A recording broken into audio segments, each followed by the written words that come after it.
Hello friends, in this video I am going to tell you 5 things an NRI should do next time they are coming back to India. So let's begin.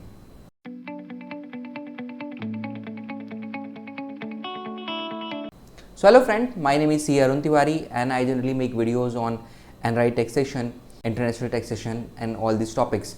So today I am going to tell you about 5 steps you should take or you should plan to take during your next visit to India, so that later on you should not get into any kind of issues or problems, or maybe it will be easier for you to do things or manage things from abroad if you undertake these 5 steps. So what are these 5 steps and how you should start doing that? Let's begin. So step number 1 is a power of attorney. Now if you are NRI staying abroad, then better you should have a power of attorney executed when you are coming back to India, because here it will be easier, cheaper, and second thing, you can personally monitor the whole process plus drafting thing, because lots of time I have seen that people do power of attorney only when they require. That time either they have to come down to India or they have to approach the Indian embassy or consulate in that particular country. Of course, doing all those things there is possible, but that is costly, cumbersome and takes time. So better whenever you are planning your next vacation, you are coming to India, draft and sign a power of attorney. Now this power of attorney can help you a lot of way to, so for example, you can appoint somebody to manage your property, to collect rent, maybe to operate your account, all those things, which is not possible unless somebody has a valid power of attorney from you. Now lots of time people are confused that say, sir, if I give a power of attorney to somebody, he may sell my property, he may do some kind of financial fraud with me. So there are different way to manage that also. So when we talk about power of attorney, there are generally 2 type of power of attorney: general power of attorney and specific power of attorney. So in specific power of attorney, you can specifically mention what are the powers you want to give to other person. Always I say that whenever you are signing a power of attorney, better it may be somebody who is very near and dear and you can trust, maybe your parents or maybe siblings, you can trust. Second thing, if you want to manage a particular thing, you just can give a specific power of attorney. There is no requirement to give a general power of attorney. So generally what happen, whatever most of people might have seen in the movies, that somebody give a power of attorney and then they come back and everything is sold and they are cheated. So this happens, generally this is not possible nowadays, but again this may have happened, okay, if somebody gives a general power of attorney. Again, we cannot rely on movies for the facts, right? But the thing you understand, lots of time somebody has to physically present you. Maybe it's a matter of appearing before an authority, maybe something else. For any purpose, somebody has to present you in front of some authority, and they cannot present until they are legally validated by a power of attorney.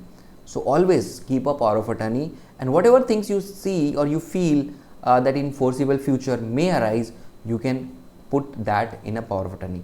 So we can also help you in drafting and executing such a power of attorney, and where we can also guide you that what are the point you should mention, what are the things according to each person or a requirement should be there. So generally what I have seen, most of people just go for a ready-made copy paste power of attorney, which is not right, because power of attorney is as per requirement. So better you understand your requirement and then draft a power of attorney. It can be specific. If you are giving some to maybe your parents, and of course you have to trust them, then it can be general also. Depending on the need, you can create a power of attorney next time you are visiting India. Second thing you have to do when you are visiting next time India is linking your PAN or Aadhar, or at least declaring your NRI status. I already have made a video about that, how you can update your NRI status, how you can link, whether you can apply for a Aadhar card if you are a PIO holder or OCI card holder. So all these things already I explained in my video. You can watch this video here. Okay, so most of cases I have seen that people have not taken care, and many PAN numbers have become inactive. They have not been suspended for the time period, but if you don't take care, maybe income tax department may treat them as a bogus PAN card, and in future they may suspend them also or invalidate them also. Currently they are in inactive state. So basically you cannot use that PAN card for opening any account or presenting your income tax identity somewhere. So better, if you have not done so far, next time you're coming to India, if you are eligible to get an Aadhar number, get an Aadhar number, link it. If you do not want to get into Aadhar number, just declare your NRI status. Now how to declare NRI status, already I have created a video, you can see this video here. So there basically either you can update your PAN data or you can go to your income tax portal and you can do, and the simplest thing, you can approach us. We can help you to update the PAN data or update your NRI status or residential status in your income tax portal. So there is a second thing, most important thing you should take care when you are coming back next time in India. Third thing you have to take care next time when you are coming back to India is opening a NRO account. Yeah, I know lots of people might already have opened an NRO account, but still I know lots of people, they are dealing in their saving account, and basically it's a violation of FEMA, and FEMA is a very strict law. You understand, ED and all these things generally comes under that purview, right? So once you went outside, your residential status changes, it's mandatory to update your residential status with your bank and convert your saving account into an NRO account. And also if you want, you can open another account which is called NRE account, where basically you can keep your foreign money and then you can earn a tax-free interest also. So next time, just remember, if you don't have an NRO account where you should get all your income from Indian sources and you should put there only, you are not allowed to put in a saving account. Basically you are not allowed to maintain a saving account itself. Your saving account should be as a declared as a NRO account, and this can be done. Most of cases you have to visit your bank, you have to declare there, sign some papers, and maybe the same saving account they will convert it to NRO account, or they may open another account. That depends bank to bank policy and all that you have to take care. But this is very much important that first thing you open an NRO account, because this NRO account you will require for a lot of places. Maybe if you are selling a property, you should have an NRO account, because your property proceed will be directly credited in NRO account. Buyer or bank will put the money in NRO account. They cannot put money directly in your foreign account. Okay. Or maybe you are receiving some interest income or some dividend income from Indian investment. All those things should be going to NRO account. And the basic purpose of NRO account is that whenever you're trying to take money abroad from NRO account, you have to file 15 CSEB. You have to declare that you have paid all your taxes. That's why it's very important that you should declare or you should open one NRO account. So this is the third step you should take when you are coming back to India. Now, fourth point is for those NRIs whose parents are aging slowly. Okay, so better next time you're coming, you talk to them and create a will. Okay, it's not about property, it's about taking a step before an incident. Because let me tell you, if somebody doesn't have a will, then their like legal beneficiary, they have to run pillar to post to get a court order, to get a settlement deed, and it takes months and a lot of money also. And definitely nobody have that much time or patience or energy to spend. And then I have seen then in such cases property just lying, and maybe there can be a dispute also between the maybe siblings or maybe the beneficiary. So better when they are around, your parents are around, better you create a will and clearly define that what they want to do after they are not around. Okay, this can be done very nicely because when you're coming, you can talk to them, you can connect with other beneficiary people also. So everybody on the table and something can be decided then and there, especially when you feel that they are slowly going into an age where things may not be same, or slowly they are not capable of handling things, and you think that this is a time to write a will. Generally, if I say always there is a time to write a will, either you are young or old, but specifically you are not around and somebody can move around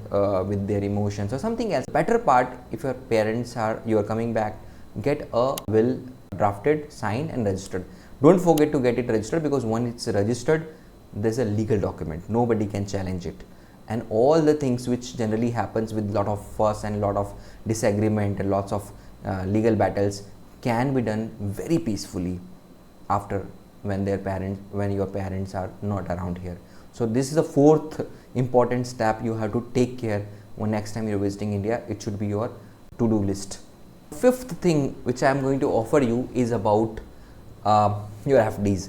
I know a lot of NRIs who has their FD in their NRO account, and just that is lying there, just lying that like that, and there is a TDS deduction happening on that. Most of cases you can get this TDS back if you file a return properly, and I know some cases this amount goes to up to 1-2 lakh rupees also. So some part of that definitely you can get refund. So first part, that if you are making you have such kind of FDs which are just lying there, you are not using, and there is TDS deduction happening, or you have some rental income from where the tenant is deducting some TDS, you should file return and try to claim refund. I know lots of NRIs don't bother about claiming refund, and they're losing money everything. If you don't need that money, at least claim refund. Once you get the refund, you put that money into to some charity, to some good work. Still people will appreciate your efforts, but just don't let it go to government account while the government doesn't actually require that, or maybe they're not requiring. Now as a statement, somebody might say that okay, even government is doing the same thing. Yeah, but government have places from there they can get the money. You can also get your money and you can put at places where you feel this will be more valuable, more contribution towards society. Now last, a bonus point I want to give you, and this is not an investment advice, I'm not an investment advisor, but as from my personal point I'm just giving you. So if you're like FD is lying and every year you are seeing that there is a TDS deduction happening, better put that money in exchange traded fund. Search on the Google, this is called exchange traded fund. Put something in Nifty 50 and forget. The good part is that because this is a long term investment, every year there will not be any deduction, tax deduction. Deduction will only happen once you sell those investments, right? You will receive some dividend, but dividend will be hardly maybe 1%, 0.5%, or even less than that. So that will not be much. It will be much lesser than your this thing. So if you have some fund, better invest in some ETF, participate in India growing story. And I'm not just supporting that, I'm not talking like a patriotic, but the fact is that India is the brightest spot in the world economy, and if you are Indian, I think you should be taking some part in this growth story. And I think easiest way can be buying some mutual fund, and even more easier will be buying some ETF mutual fund, exchange traded fund. So you can search on Google or search online, and you can find out more about what is called ETF, how it is beneficial, how it cost, the cost of maintaining a ETF is very less, and if you have a very long term or maybe 5-10 years per, it will give you a very fantastic return without any manipulation, without breaking your head. So these all things you can do. So ultimately I have basically shared 6 things with you, and I hope this will be some kind of value addition to you. You can say task is making sense with you, or if you want me to talk about something else which you're facing or which you might be thinking that will be valuable to talk about for the NRI community. So that's all in this video. Thank you. Have a nice day.